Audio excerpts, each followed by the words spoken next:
Bienvenidos a la segunda temporada de Sobriedad en Voz Alta. En este podcast abordaremos un tema que a menudo se silencia y se pasa por alto en nuestras conversaciones cotidianas: la prevención y el tratamiento de adicciones. En esta nueva etapa, continuaremos explorando las raíces de estos problemas, te platicaremos estrategias de prevención, conoceremos los caminos hacia la recuperación y hablaremos de todo lo relacionado con las adicciones en voz alta. Hola, ¿qué tal? Yo soy Fanny. Hola, ¿qué tal? Yo soy Karim y esto es Sobriedad en Voz Alta. Karim, el día de hoy tenemos unos invitados de lujo. Son psiquiatras, nos apoyan en Clínica Monarca y Centro Renacer. Es el doctor Mario Hernández y la doctora Roxana Galván. Hola, ¿qué tal? Hola, buenas noches. Muchas gracias por estar aquí con nosotros, doctores. Sabemos que este episodio le va a gustar mucho a nuestros seguidores, ya que vamos a estar hablando de temas que son de suma importancia y creemos que lo que vamos a platicar el día de hoy aquí va a ayudar a muchos de nuestros pacientes, expacientes y principalmente a sus familias a comprender. Yo quisiera que platicáramos más o menos cómo está la dinámica del día de hoy. Traemos preguntas, doctores, de nuestras familias que nos estuvieron haciendo ahí por medio de redes sociales. Entonces ahorita, después de lo que platiquemos del tema, vamos a pasar esas preguntas. Y yo quisiera que comenzáramos, Fanny, no sé si tú también estás en el mismo entendimiento, que nos explicaran, por ejemplo, los doctores, ya aquí, personas que obviamente saben del tema, sobre este fenómeno que nosotros les explicamos mucho a las familias, que viene siendo el craving o el deseo imperioso. Se lo explicamos a las familias y a los pacientes también. Pero quisiera que ustedes le explicaran pues qué es lo que viene siendo esto del craving o deseo imperioso.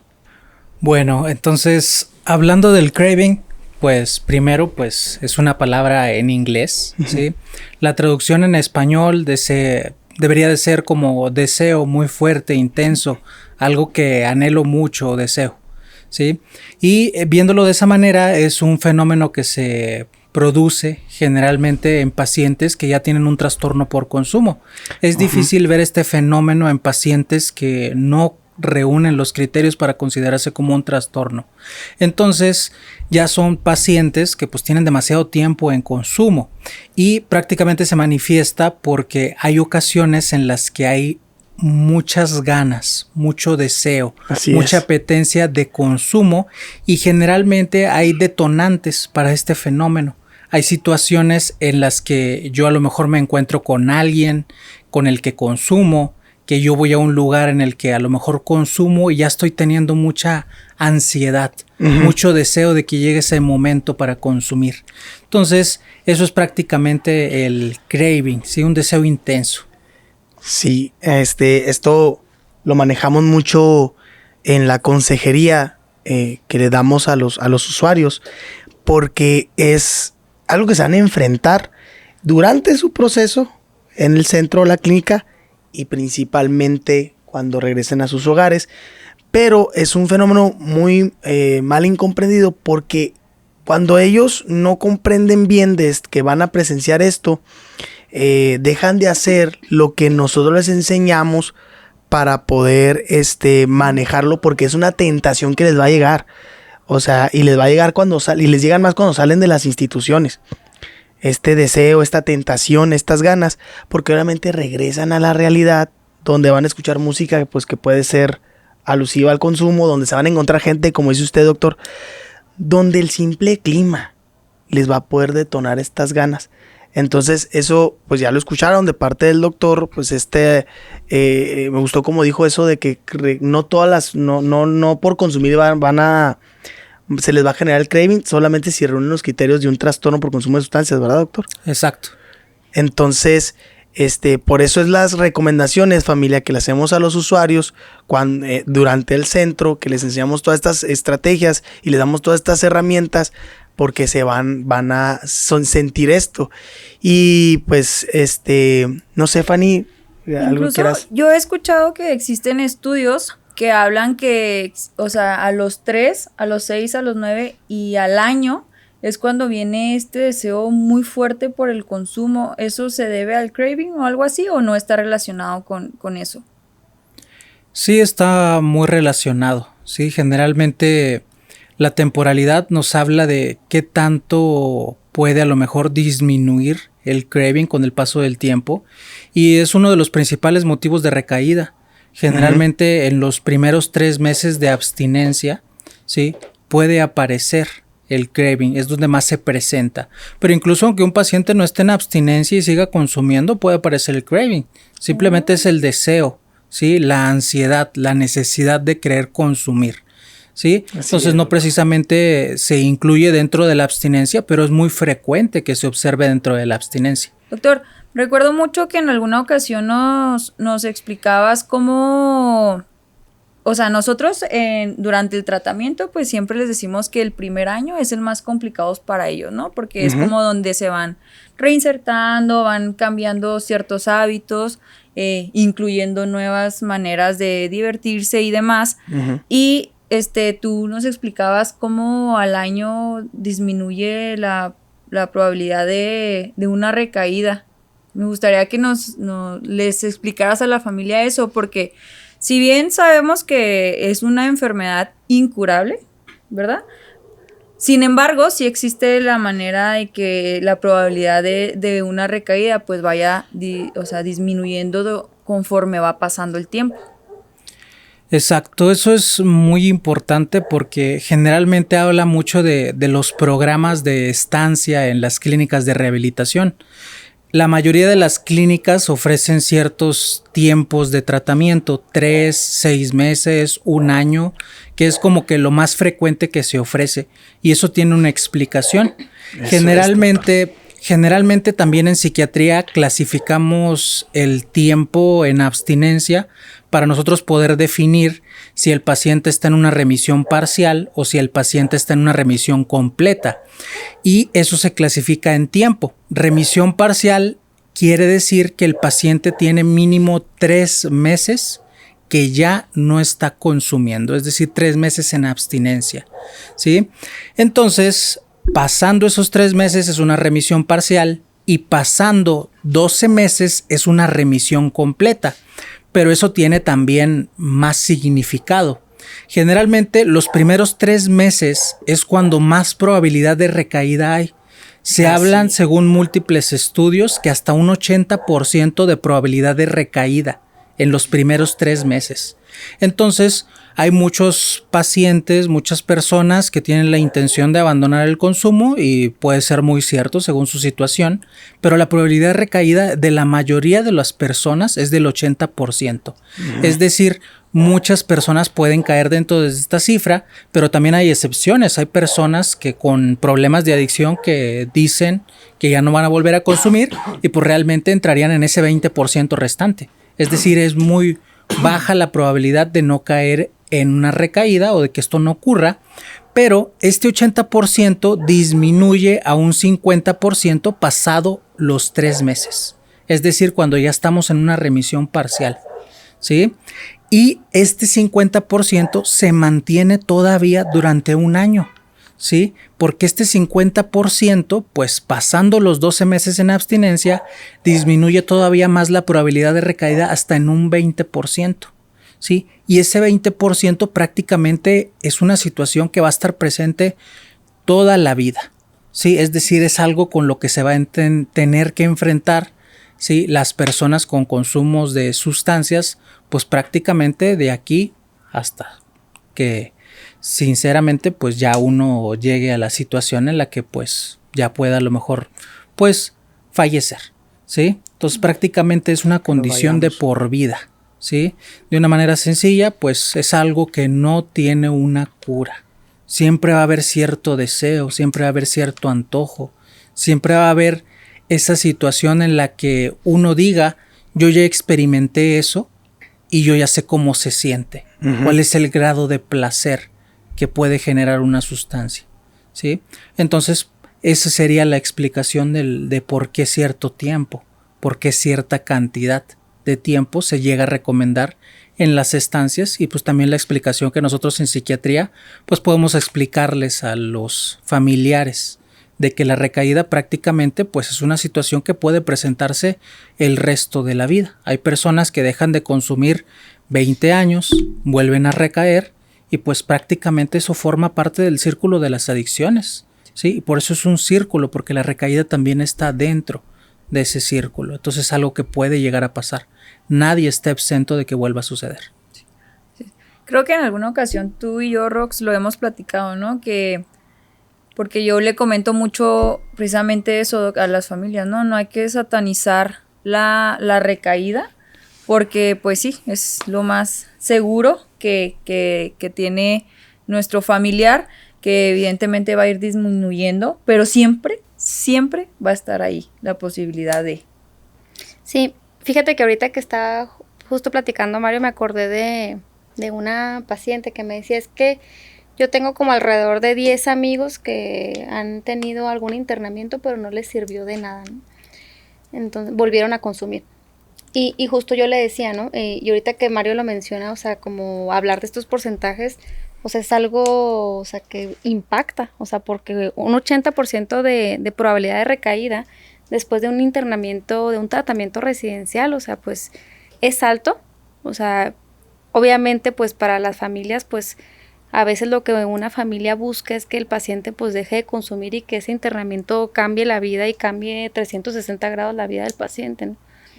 Y pues justo pues la realidad es que no, yo le comentaba pues las adicciones son un trastorno muy complejo, o sea, es difícil, o sea, tiene muchos factores, tiene muchos detonantes y gran parte, o sea, de lo que también yo quiero aquí como incitar un poquito a Mario que les platique un poquito sobre la neurobiología de la adicción, o sea, porque es algo que a mí se me hace súper interesante y cómo a veces los cerebritos, o sea, pues se recuperan después de ciertos meses de haber tenido una remisión de consumo, ¿no? Y porque también esto explicaría por qué muchas veces el hecho de que no haya nada de consumo en cierto número de meses o en cierto tiempo, pues también ayuda a que el cerebro pues se vaya recuperando de ese consumo intenso que tuvo, ¿no? Platícales un poquito, Mario, para... Bueno, sin meternos muy a fondo en temas así de neuroanatomía, pues vamos a hablar un poquito sobre lo que es la corteza prefrontal, que es la parte de enfrente del cerebro, ¿sí? Específicamente esa parte ayuda mucho para el control y la toma de decisiones. Es algo que se ve muy vulnerado en los pacientes con un trastorno por consumo, ¿sí? Se ve afectada la toma de decisiones y también se ve afectada el control de impulsos, ¿sí? Esto puede afectarse todavía mucho más si el consumo o el diagnóstico de un trastorno por consumo inicia en la adolescencia o incluso en la infancia, porque ahí es cuando se está moldeando, ¿sí?, la estructura cerebral. Si eso, ¿sí?, se inicia desde edades muy tempranas, pues eso va a impactar más en su desarrollo neurobiológico, entonces va a haber mayor impacto en la toma de decisiones, mayor impacto en el control de los impulsos, y eso puede también impactar de manera muy frecuente en la recaída. ¿Por qué? Porque es algo que de manera frecuente les explico a los pacientes. El hecho de tener un trastorno por consumo también incluye las conductas impulsivas, es decir, son actos que yo hago sin una premeditación, es decir, no lo pienso, simplemente lo hago, ¿sí? Yo estoy en una situación en la que de repente puede haber craving, apetencia, ganas de consumir, ¿sí? Y puede aparecer el impulso de consumir, es decir, no lo pensé, pero yo otra vez estoy tomando, no lo pensé, pero ya otra vez estoy fumando, no lo pensé, pero otra vez ya me estoy drogando. Y muchas familias se enojan porque tienen razón, o sea, si tú ya me prometiste por tal cosa, por tal situación que ya no ibas a volver a consumir, ¿por qué lo hiciste? Yo te creí, yo confié en ti, ¿sí? Pero prácticamente es una situación que ya a nivel neurobiológico, ¿sí?, o a nivel cerebral, pues el cerebro se adaptó a esa conducta y ya simplemente lo hace por instinto, ¿sí? Es un acto que realizaron sin un pensamiento previo, ¿sí? Es decir, no tuvo tiempo el cerebro para pensar qué es lo que iba a hacer, aunque ya lo hayamos prometido, aunque ya lo hayamos jurado, ¿sí? Sí, entonces afecta de esa manera, ¿sí?, neurobiológicamente. Y pues hay pacientes que uno puede decir, pues es que yo sí confié en que ya no iba a consumir porque me lo dijo llorando, porque me lo prometió, ¿sí? Y yo sinceramente le creí, pero otra vez ya está consumiendo, ¿sí? Sí. Y uno de los ejemplos pues más frecuentes es que yo ya tomé la decisión de no consumir, pero me encontré un amigo y me ofreció y ya de repente estaba consumiendo. ¿Sí? Es lo que generalmente se expresa en el control de los impulsos y la toma de decisiones. Wow, qué interesante. Y por eso, precisamente, pues las primeras recomendaciones de nosotros es como entendemos que sí, como hay un daño, ¿no? A nivel ya, pues cerebral, por así decirlo, pues que eviten exponerse a situaciones de riesgo. Y es muchas veces donde el paciente se nos desespera y piensan que ya no van a volver a tener una vida normal. Y eso pues ya lo hemos comentado en alguno de nuestros episodios, que no, que es solamente por un tiempo en lo que quizás pues no se puede regenerar, pero es un proceso muy lento, ¿verdad? Sí, ya hay evidencia de que hay plasticidad neuronal, es decir, el cerebro puede volver a un estado previo a cierto daño o inflamación, entonces puede retomar otra vez ese control sobre la toma de decisiones. Hay más aspectos, otros diagnósticos psiquiátricos que pueden verse incluidos. Algo que frecuentemente se presenta en los pacientes con trastorno por consumo es el trastorno por déficit de atención e hiperactividad, que también es una condición que afecta mucho la toma de decisiones y el control de impulsos. Entonces también tendría que revisarse si también hay alguna situación, aparte del trastorno por consumo, algún otro diagnóstico psiquiátrico. Okay, muy bien. Doctor, y aparte de, obviamente, parar con el consumo, ¿qué otras actividades benefician a este fenómeno llamado neuroplasticidad? Pues la actividad física es una de las situaciones que ayuda demasiado, ¿sí? En esos aspectos, ¿sí? O sea, el ejercicio físico intenso, ¿sí? En el que el cuerpo se ve en la necesidad de hacer gasto de energía, ¿sí? Es lo que puede ayudarnos para la neuroplasticidad. También el sueño es muy importante, ¿sí? El tener un sueño adecuado en las horas adecuadas también ayuda mucho para eso, y pues indispensable la alimentación. Claro. Y suplementación si hay alguna deficiencia por alguna vitamina. Eso es muy importante porque generalmente los pacientes con trastorno por consumo de alcohol, pues también hay muchas deficiencias en muchas vitaminas, principalmente Claro, sí, por el alcohol, que reduce la absorción de muchas vitaminas. Entonces por eso la suplementación también es algo importante en los pacientes con consumo. ¿Les parece si pasamos a algunas de las preguntas que tienen nuestras familias? Claro. A ver, Rox, yo sé que tú nos vas a poder ayudar muy bien en esta. Dice, los pacientes con trastorno límite de la personalidad, llevando un tratamiento, ¿pueden llegar a tener una calidad de vida con menos altibajos? Sí, claro que sí. O sea, yo creo que ahí está la palabra clave, ¿no? O sea, tener un tratamiento. El trastorno límite de la personalidad, igual para explicarlo, es un patrón de conducta, o sea, un patrón persistente, o sea, de caracterología como dentro de la forma de ser de una persona, en donde suelen ser personas impulsivas, personas que pueden tender más hacia la inestabilidad emocional, a sentirse de pronto por ahí vacíos, como desde una forma pues bastante crónica, inestabilidad como en la autoimagen, en las relaciones interpersonales. Entonces, gran parte del tratamiento de lo que es el trastorno límite de la personalidad es meramente mucha parte como la parte terapéutica, o sea, psicoterapéutica. Hay terapias muy específicas para el trastorno límite de la personalidad, como la terapia dialéctico-conductual y la terapia focalizada en la transferencia. Son las que ahorita tienen mayor evidencia para tratar el trastorno límite de la personalidad. Además de esto, casi siempre en el trastorno límite de la personalidad hay comorbilidades psiquiátricas, o sea, puede haber depresión, puede haber ansiedad, o sea, puede haber trastorno por consumo de sustancias, puede haber un trastorno por déficit de atención. Entonces, tratar todas estas comorbilidades aunado al trastorno límite, pues ayuda. Y de pronto, pues por ahí en la parte del tratamiento psiquiátrico, pues también aunamos tratamiento para controlar la impulsividad, ¿no?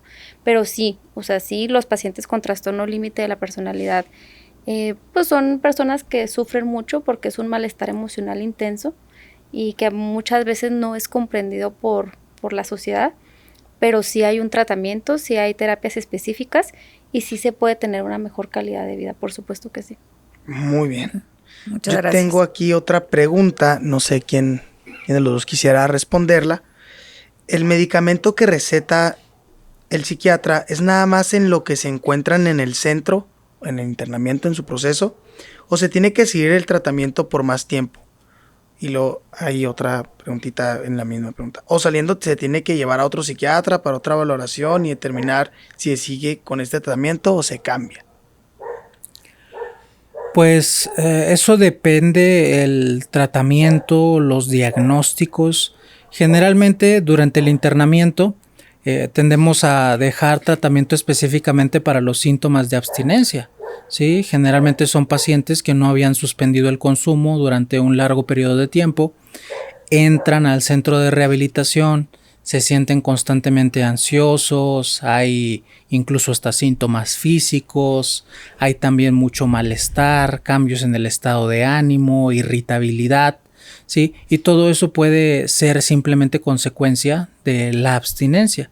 En ese tipo de casos, para la mayoría de los pacientes en abstinencia se llegan a utilizar benzodiazepinas, pero generalmente la utilización de esos medicamentos es solamente durante la abstinencia, es decir, solamente durante el internamiento. Posterior al egreso del centro de rehabilitación, pues continuaría con el tratamiento que pudiera ser un coadyuvante para ayudar a evitar las recaídas, que es lo que llegamos a lo mejor a mantener posterior al egreso. En este tipo de casos el topiramato puede ayudar, algún antidepresivo o algún medicamento que nos ayude a estabilizar el ánimo, ¿sí? O dependiendo la situación, si hay otra comorbilidad o algún otro diagnóstico, pues también tiene que llevarse de manera externa. Es decir, la mayoría de los medicamentos que se dejan, pues tendrían que seguirse posterior al egreso, ¿sí?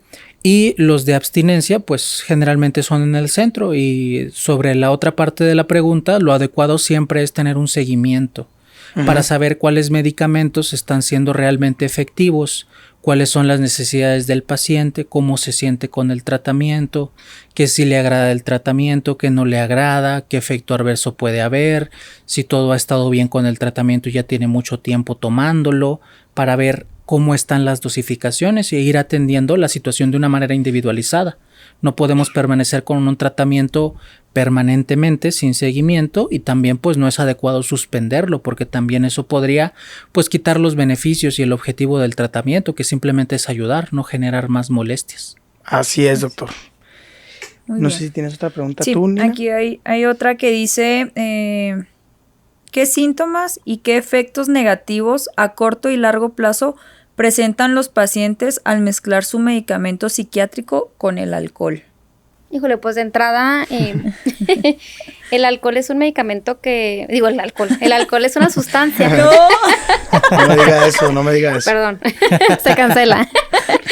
El alcohol es una sustancia que se metaboliza en el hígado y se metaboliza a un nivel en el que pues llega a ser tóxico para el hígado. Todos los medicamentos, pues sí, a 90% de los medicamentos, si no es que más, se metabolizan en el hígado y en el riñón. Entonces, gran parte, o sea, de lo que va a afectar, de entrada es que si yo estoy consumiendo alcohol y consumiendo algún medicamento de cualquier tipo, no solamente medicamento psiquiátrico, pues obviamente no va a ser igual el metabolismo de esos medicamentos, no va a ser igual la absorción y obviamente no va a ser igual pues el efecto del tratamiento, ¿no? Porque ya de entrada estoy sobrecargando a un órgano vital que pues se encarga de hacer ese metabolismo y de esa absorción y que el efecto de los medicamentos sea de forma adecuada. Entonces sí, es perjudicial. Obviamente, idealmente ningún medicamento se debería mezclar con alcohol.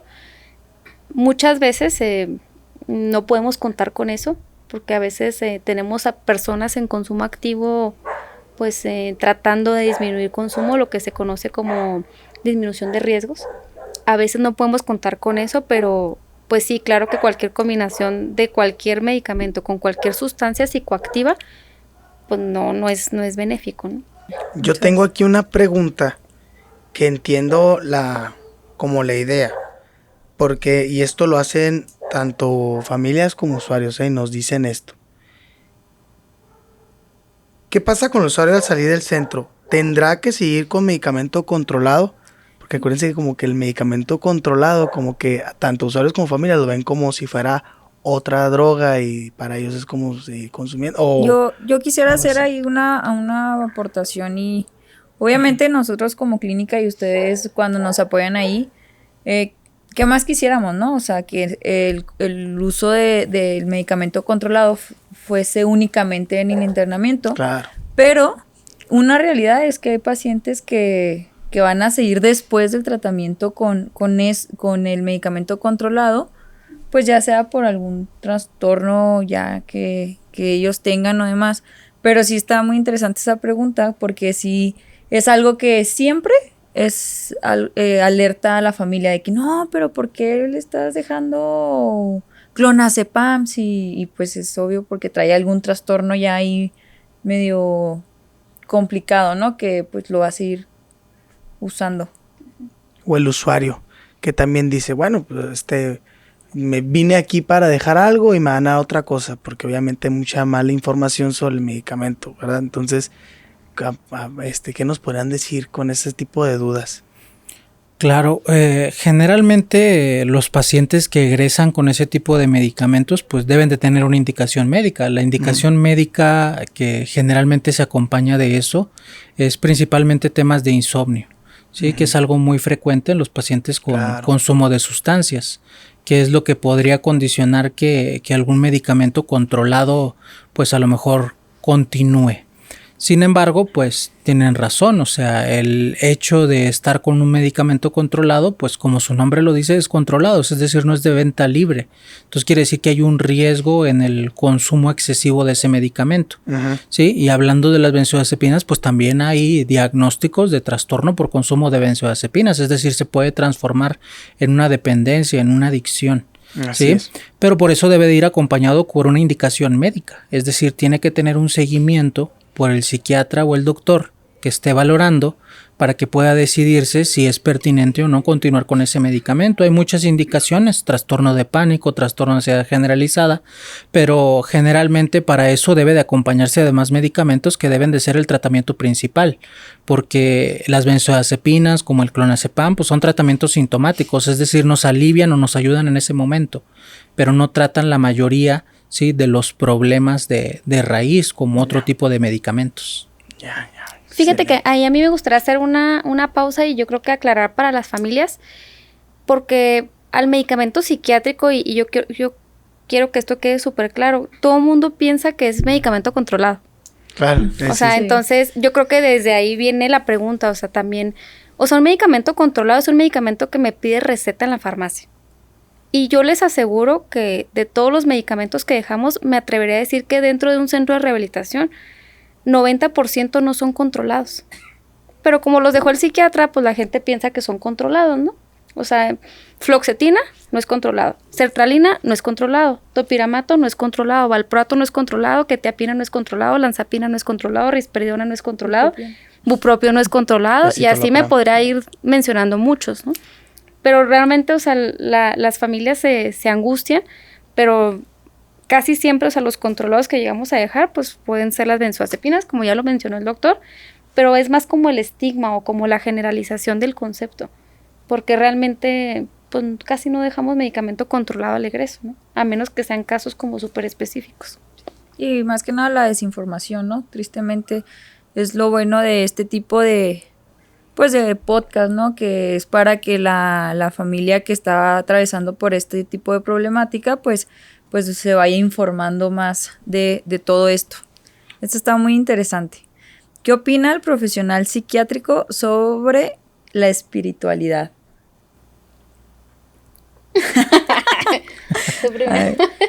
Ok. Bueno, el tema de espiritualidad, primero en psiquiatría, se pudiera llegar a tener dudas de que el psiquiatra no tiene religión o que el psiquiatra está muy alejado de la religión o que les va a poner un alto. La realidad es que no. Sí, el tema espiritual se respeta mucho, ¿sí? Y todo tratamiento e intervención con pacientes es totalmente individualizado.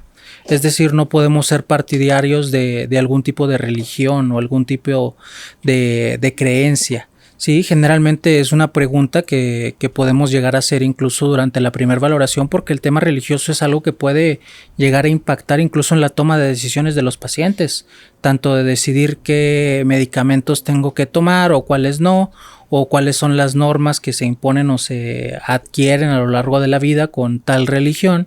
Entonces es algo que de repente puede, pues a lo mejor modificar la toma de decisiones respecto a los pacientes, pero generalmente la atención es individualizada, toda religión se respeta, ¿sí? Toda religión tiene una apertura para hablarse incluso durante la valoración, si es que así lo desea el paciente, y es algo frecuente que se aborden temas de religión en las valoraciones por parte de psiquiatría, pero generalmente estamos muy abiertos a cualquier tipo de situación relacionada a eso.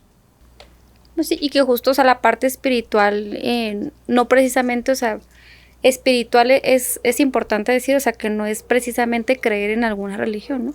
O sea, yo puedo practicar mi espiritualidad y no precisamente ser creyente de algo, ¿no? O sea, entonces, la espiritualidad es algo súper importante y parte del tratamiento fundamental, porque como ya hemos visto y lo han dicho en diferentes episodios, el tratamiento de las adicciones siempre es multidisciplinario. Entonces, entra psiquiatra, entra psicólogo, entra consejero en adicciones, entra el grupo, entra la clínica, pero también la parte espiritual es algo súper importante porque es lo que le da el sentido de vida pues a la persona, ¿no? Así es. Y no precisamente de que creer en un Dios o en una religión en específico, sino como quien te va dando pues ese deseo pues de seguir adelante, ¿no?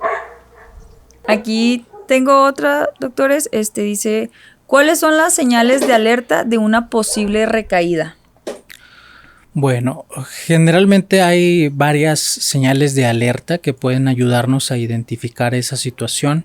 Una de las principales es el cambio en la conducta, es decir, que el paciente o la persona cambien su comportamiento, que de repente pueden a lo mejor mostrarse más irritables, intranquilos, conversan menos, se están aislando más, y también el cambio de hábitos, es decir, volví a salir de manera muy frecuente, dejé de ir a tal lugar que estoy acostumbrando a ir.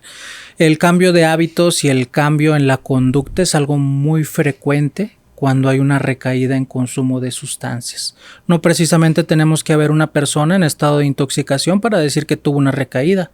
Simplemente fijarnos en este cambio de hábitos o cambio del comportamiento, la manera en la que nos relacionamos con esta persona, puede darnos indicios de que muy probablemente hay una recaída. Sin embargo, pues tampoco hay que caer en esto de satanizar cualquier cambio de comportamiento, porque un cambio de comportamiento en hábitos puede ser algo aislado, pero si esto se mantiene, ¿sí?, la probabilidad de una recaída es mucho más alta, ¿sí? Una persona puede variar sus hábitos o puede variar su ánimo o su conducta de un día para otro, pero si eso se mantiene constantemente o de manera frecuente, pues ya nos puede estar dando señales de una probable recaída. Excelente.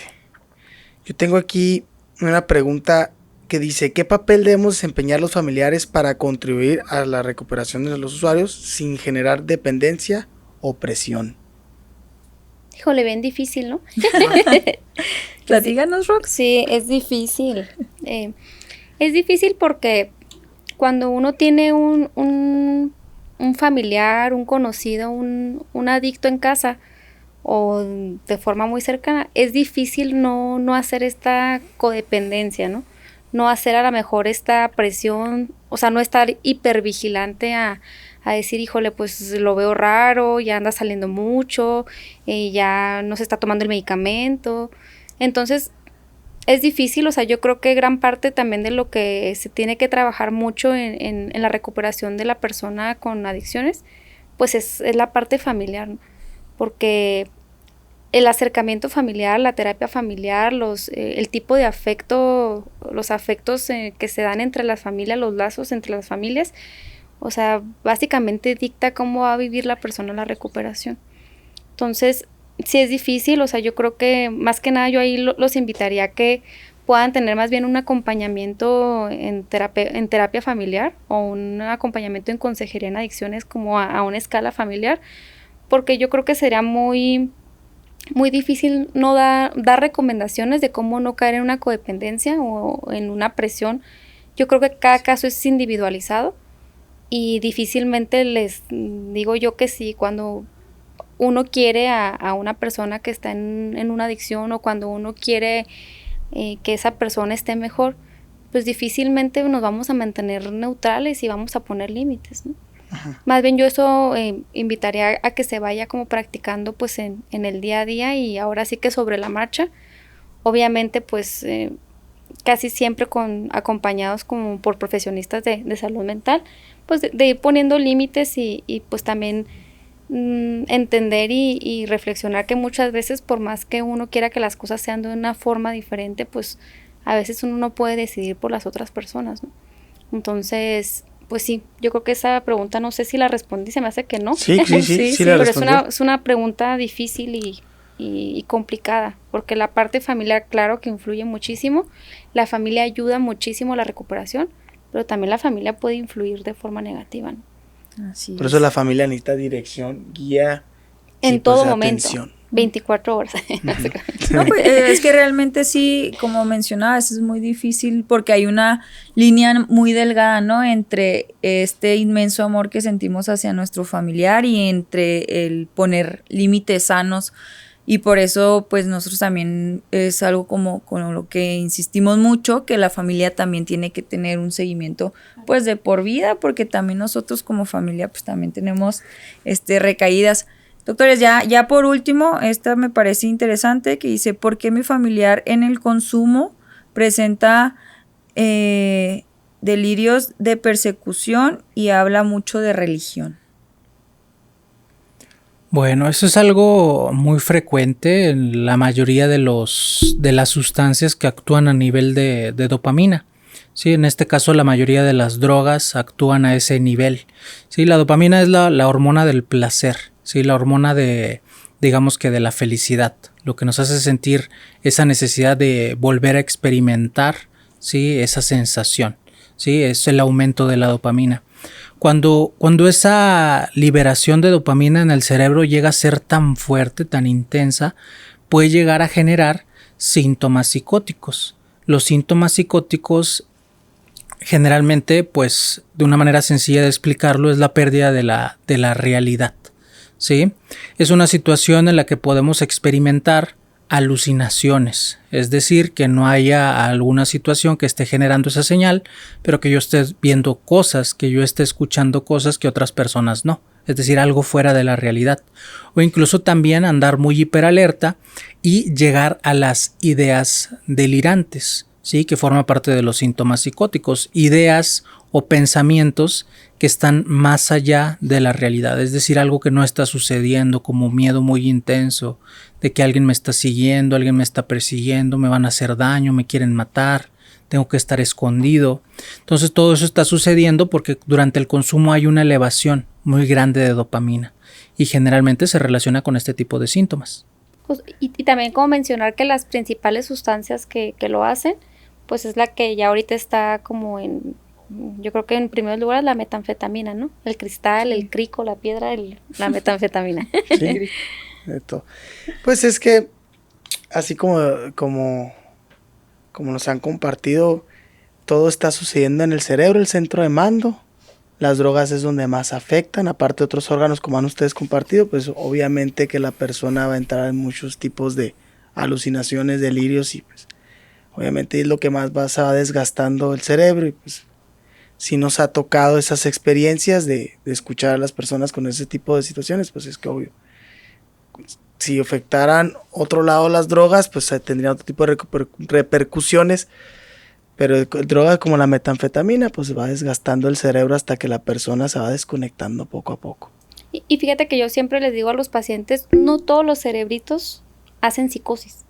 Entonces ya cuando un cerebrito me hizo psicosis, es como aguas, son datos de alarma, yo sí o sí internaría a esa persona, sí o sí, porque ya cerebrito está inflamado, o sea, está sufriendo, ya está con otros síntomas, pues ya síntomas neuropsiquiátricos que hay que atender y que a veces pues no se van tan fácilmente, ¿no? Muy bien, pues vamos a parar con esto de las preguntas, muchas gracias. Sí, estuvieron cada una de sus respuestas, sabíamos que esto el programa iba a ser así de rico en información, pero ahora queremos abordar el tema pues de este mes, ¿verdad? Que es el mes de la lucha contra el suicidio. Quisiera pues desde su punto de vista, aquí la ciudad, cómo estamos en ese tema, todo eso, doctores, que yo sé que ustedes están así como en la primera, ¿cómo se puede decir? Fila recibiendo todo eso, y en este mes que se conmemora, pues también que nos den como recomendaciones qué hacer si un familiar nos está diciendo que pues quiere cometer este error, esta acción. Pues platíquenos cómo les ha ido este mes en la lucha contra el suicidio. Pues tú platícalas, Mario, porque tú tienes 3 perspectivas. Mario, él es de Tamaulipas, estudiamos en Ciudad de México y va llegando, llegó aquí a Chihuahua, y yo creo que él tiene un panorama todavía un poquito más global. Y a ver, ¿tú qué has visto ya que llegaste a la ciudad? Ok. Pues bueno, primero hablar que en Chihuahua se habla mucho respecto al tema del suicidio, sí, a nivel nacional es una de las principales ciudades donde más suicidios se cometen. A veces es algo que no se ve mucho en las noticias, que no es muy mediático y que trata de también no hacerse muy viral, porque pues la realidad es que eso sucede en población abierta, no nada más en un caso específico. Entonces el hecho de que sea muy alto en un estado pues también habla mucho de la calidad de vida, qué está pasando en ese estado, qué está sucediendo, porque ahí se presentan más los suicidios, sí, porque generalmente en Tamaulipas pues tampoco no es raro hablar del tema del suicidio, pero no es tan frecuente como acá, que fue una de las situaciones con las que sí me he enfrentado acá en esta ciudad, que pues nos comenten de que alguien se suicidó, que una persona que acaba de cometer otro suicidio. O sea, es un tema que está muy frecuente aquí en la ciudad de Chihuahua. Entonces, eso viéndolo desde a lo mejor la Ciudad de México, que es Tamaulipas, que es donde he residido, pues ocasionalmente podríamos escuchar algún tema, alguna noticia relacionada sobre eso. Pero acá en Chihuahua la verdad es que sí me he encontrado con que es muy frecuente. Sí, o sea, generalmente es un tema que constantemente se está hablando. El tema del suicidio realmente es algo que al menos pues sí cambia mi punto de vista viéndolo de una manera muy frecuente acá. Entonces, desde esa perspectiva yo creo que es lo que más me impacta, pues ya que he vivido en otros estados aquí de la República. Y pues también mencionar, ¿no? O sea, que en el 2024 Chihuahua pues lideró primer lugar a nivel nacional de tasa de suicidios, ¿no? Creo que 16.4, si no me equivoco, por cada 100,000 habitantes. Entonces, siempre en los últimos 3-4 años está Chihuahua entre los primeros 3. Y pues sí, o sea, es una problemática actual. O sea, yo creo que pues necesitamos más lugares de atención, más psiquiatras, más psicólogos, más prevención primaria y secundaria. Es un tema pues bien delicado, ¿no? Y que pues lo vemos nosotros lo vemos pues de entrada pues diario, ¿no? Diario, yo creo que vemos algo relacionado, ¿no? Y ahorita ya se sabe que quien toma esta decisión no es precisamente el que se aísla, o sea, ¿qué recomendaciones o bueno, no recomendaciones, sino como que ¿qué podría ayudar a ese familiar a identificar estos riesgos, ¿no? O sea, porque se habla mucho de que pues, las personas que están felices o aparentemente se muestran sin problemas, que todo está bien, pues de pronto se suicidó. O sea, ¿existe algo que las familias les pueda ayudar para identificarlo? Pues que siempre que una persona, se habla mucho, ¿no? Que siempre que una persona comete suicidio, siempre si se ve de forma retrospectiva, hubo datos que pudieron como alertar de que esto probablemente, no que pudiera pasar, pero que, o sea, que la persona no estaba tan bien o tan estable, ¿no? Por lo general, platicar del tipo de cosas en torno a la muerte, ¿no? De que, oye, pues si yo me muero, ¿tú qué harías? O oye, pues si yo me muero quiero que me cremen en vez de que me entierren, o empiezan a hacer contratar seguros, o sea, como todos estos actos ya premeditados de prepararse como para cometer el suicidio, ¿no? Y pues sí, no olvidar que el suicidio pues acompaña, es un fenómeno, pero que acompaña muchas veces comorbilidades psiquiátricas como la depresión, el trastorno bipolar, la psicosis, el trastorno por consumo de sustancias, que también no está exento. Y pues sí, recomendar a las familias que se acerquen a platicar con la gente que los rodea, ¿no? Se habló mucho de esta campaña que se llama Hablemos, ¿no? Hablemos de salud mental, hablemos, te escucho, hablemos. O sea, porque realmente es eso, o sea, hablar de suicidio no va a generar que más personas se suiciden como muchas veces se cree. O sea, hablar del suicidio puede hacer que muchas personas se sensibilicen en el tema y se prevenga un acto suicida. Así es. Entonces, pues este tema, nosotros siempre que nos llegan a pedir informes al centro o a la clínica, que nos llegan a comentar cuando llega la familia, ¿verdad? Que, no, pues tenemos a familiar que tiene problemas de consumo y esta ya intentó una vez o nos ha dicho que quiere intentar esto de quitarse su vida. Nosotros le decimos que ya es algo muy, muy urgente porque por esto que acaba de decir usted, o sea, ya está jugando con la idea o un día pues sí en esos intentos sí lo puede lograr. Entonces nosotros siempre recomendamos eso de si nosotros tenemos esa información, actuar lo más antes posible. Y cuando hay consumo de sustancias, generalmente lo que nos ha tocado lastimosamente vivir, ¿verdad? Es cuando están bajo la sustancia, intoxicados, es cuando llega esa valentía y cometen el acto. Entonces, pues sí, esa es la relación entre las adicciones y esta otra problemática. Lamentablemente nos ha tocado perder a muchos compañeros en el que llegan a tomar esta decisión. Entonces usted debería platicar, hablarlo, ¿verdad? Es como primera, ¿qué sería? Como... Sí, hablarlo y si no sé qué hacer, o sea, busco, ¿no? O sea, no precisamente yo tengo que dar una respuesta, a lo mejor yo puedo decir, pues no sé qué hacer, ¿no? O sea, se vale, pero buscar psicólogos, buscar psiquiatras, o sea, buscar algo, hasta un médico general, o sea, que nos pueda orientar para qué hacer en este tipo de situaciones en específico, ¿no? Bueno, familia, pues nosotros aquí quisiéramos durar toda la noche platicando con los doctores. Cada vez que tenemos la oportunidad de platicar con ellos, es como ir a una clase, es como ir a escuchar personas sumamente preparadas y que nos puedan compartir este conocimiento. Yo la verdad estoy muy agradecido con ellos dos porque, pues como saben, son los psiquiatras de las instituciones y los he visto en acción y créanme que así como ahorita los escucharon, así son en el centro y la clínica, así de claros y pues con toda esta información que ustedes traen que créanme que están haciendo que nosotros podamos llegar a los objetivos que tenemos con cada persona que tenemos viviendo el día de hoy con nosotros. Entonces pues les queremos agradecer. No sé, Nina.